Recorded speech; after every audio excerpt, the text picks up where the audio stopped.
Ian, we have another article from award-winning journalist at Kotaku, Cecilia D'Anastasio. Yes. Does great work. Yeah, all of our articles are... I only had an issue with one of her article in the past that we talked about. Was it the... It was the game store owners Yeah, complaining. that one was not That was good. off, Cecilia, but overall, you're doing good work.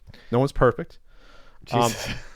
But the article is called "Shady Numbers and Bad Business Inside the Esports Bubble," and Miss D'Anastasio spoke to 17 people insiders of the esports industry.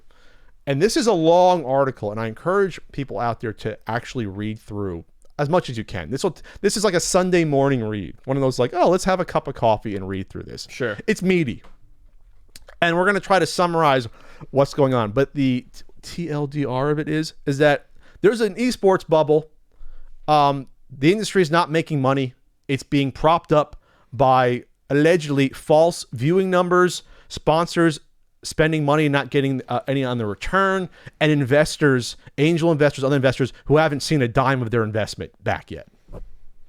That's what it seems to be happening here. So money is being fed into a furnace and burned, and nothing's coming, but it's not producing anything. Esports players are getting paid hundreds of thousands of dollars a year of salary that is not supported by the industry that they're in.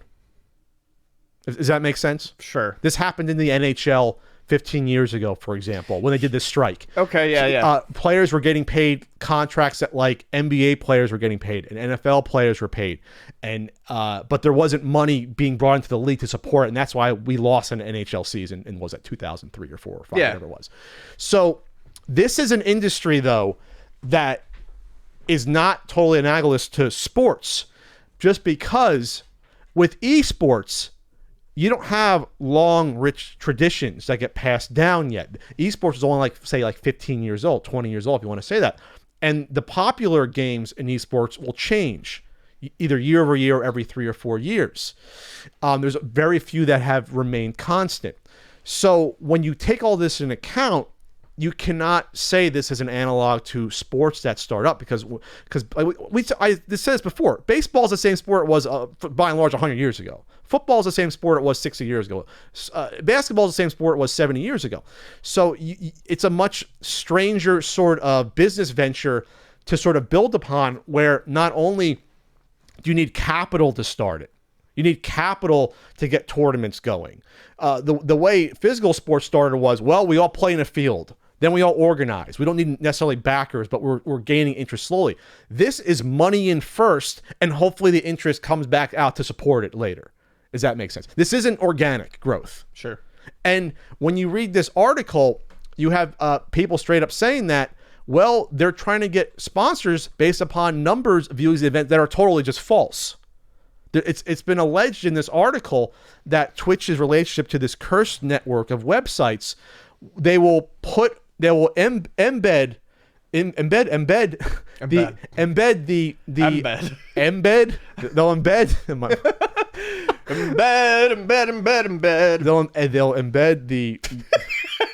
the stream on all these smaller websites that you might, a totally unrelated website, you can just do a Google search for, I don't know, anime chicks or whatever. Not that I've done that. And it'll be playing in the corner. That counts as a view even if you're not interacting with it. So they're discovering that a lot of these reported, 200,000 people have viewed this event. Maybe it's only really under 100,000. And you might think it's not important. They're embedding false numbers. Yes, they're embedding false numbers. And the problem with that is that these are the numbers they might be bringing to potential investors and sponsors. Right. Pumping up saying, we got 250,000 people watching this event. That means you can advertise your product. You can be a sponsor of this tournament. And a sponsor might buy into that not knowing. The issue is that over years and years of time, if the sponsor is not seeing a return on their investment, there's no more sponsorship. We're not there yet, but we could be soon. And that's what this article gets at. Some of these issues we're seeing here. You can only fake it for so long before you're expected to make it, and they're not. This isn't necessarily a house of cards right now, esports. But it's exceeding it's exceeding inflated. far larger than it should be. The amount of interest versus the money being put into it is not equal. There's no correlation at this point. And sponsors probably are starting to figure this out slowly. Investors probably know, because if you're an investor, all you care about is, am I making my money back? And am I getting return on my investment? And if you're not at this point, after, say, you have money in this for 8, 9, 10 years, you want to say modern esports, like 10 years or so, something like that, you're gonna be like, what the fuck? I'm not putting any more money in because this is bullshit. And now everyone knows about it. So we are approaching, I think, this where, I'm not saying this is going to blow up and you won't see any more esports ever again, but I think you're going to see a contraction. You're going to see it come back down to earth to match the interest and the money together, so that it can grow more organically, and you don't have these puffed up numbers of people watching these events and people bragging about, oh, well, esports, there's more people watching these esports than the Super Bowl. And it's like, well, really? Yeah. And the problem with that issue as well was, I don't think the article talked about was that there's a big difference in terms of numbers of viewers when it comes to sponsorships and businesses, is that it doesn't matter necessarily how many people are watching it. How many people are watching your event that have the power to purchase products? Right. It's not, it's what is the buying audience? What is the buying power of the audience? Not the total If you have audience. 50,000 people, watching an esports event, but half of them aren't 18 years old yet, that means they don't have money necessarily to buy the products that are being advertised, to buy the gaming rigs that are sponsoring the event, to buy the LCD monitors, to buy the headset. You know what I'm saying? Mm-hmm. If you're 35 watching it, you have the money to do that.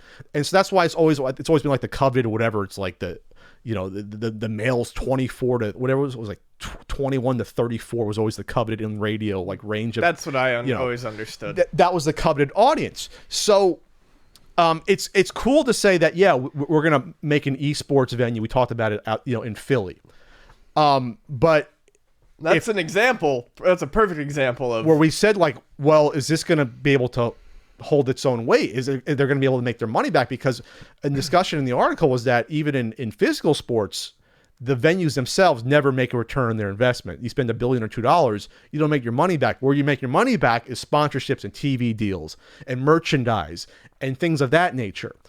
But you don't have that built up. You don't have that buying power fan base built up in esports yet. You just don't. I wonder, and I read most of it, but I don't remember seeing this.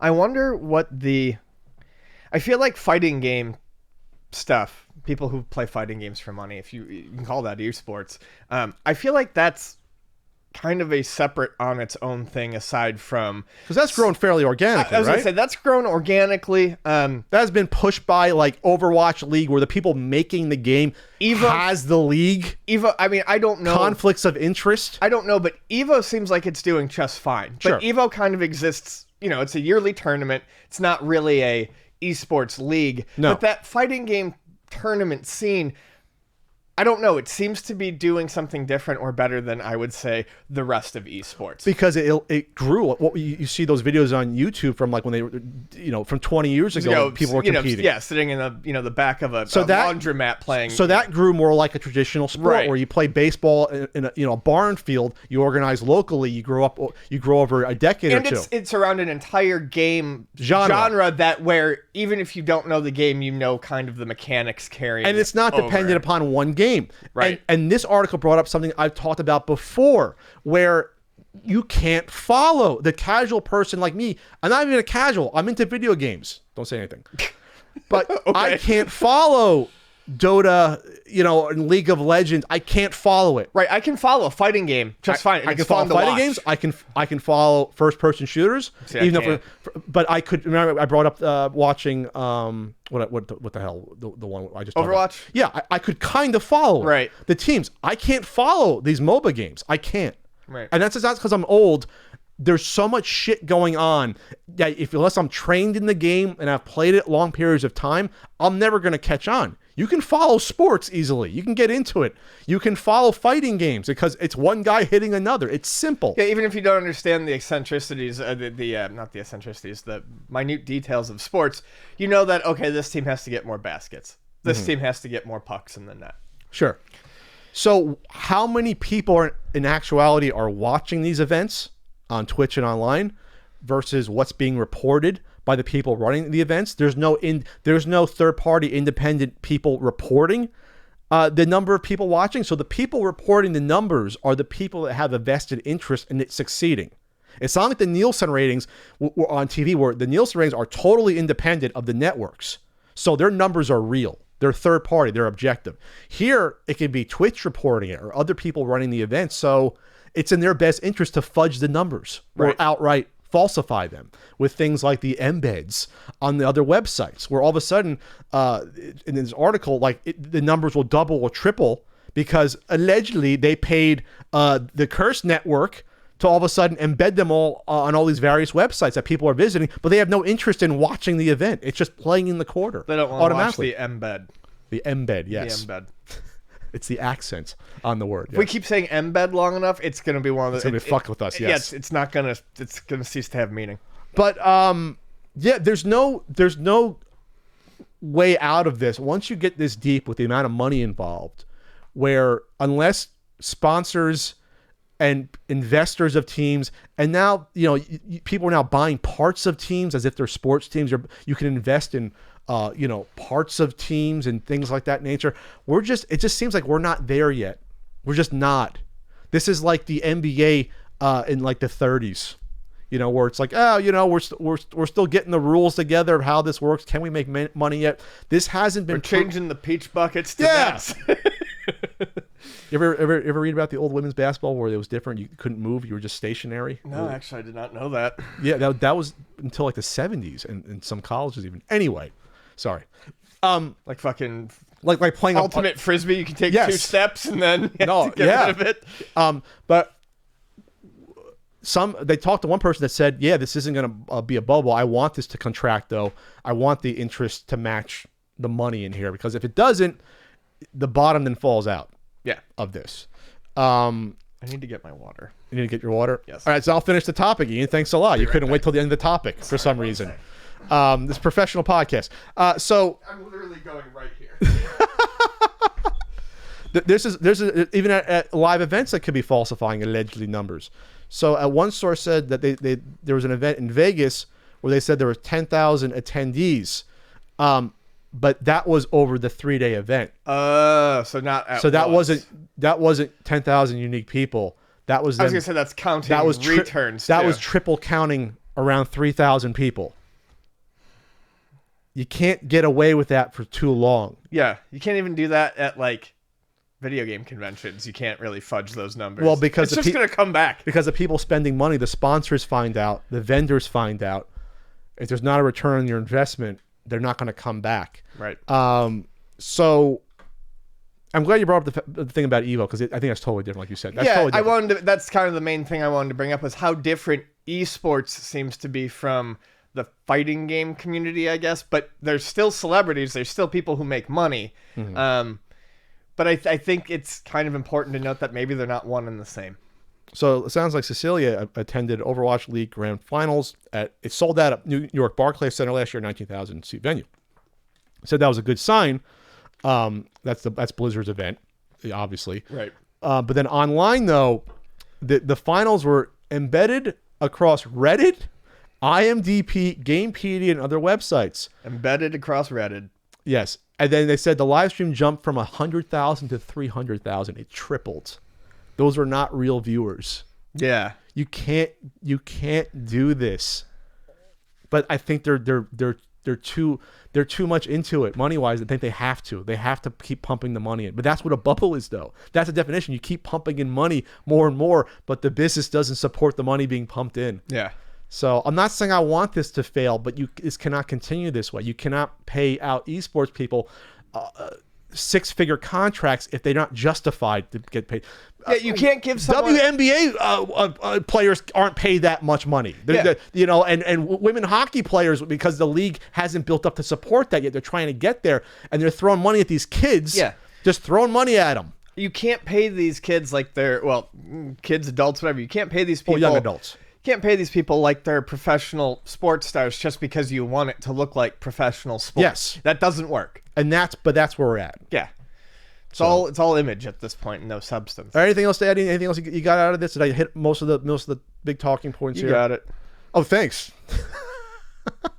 You asked, I answered. Okay. You got it. All right. So, and there you have it. And so we'll see. I see over the next 3 or 4 years.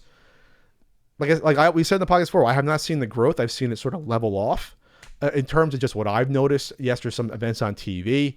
That's interesting, but it's a great article. Check it out.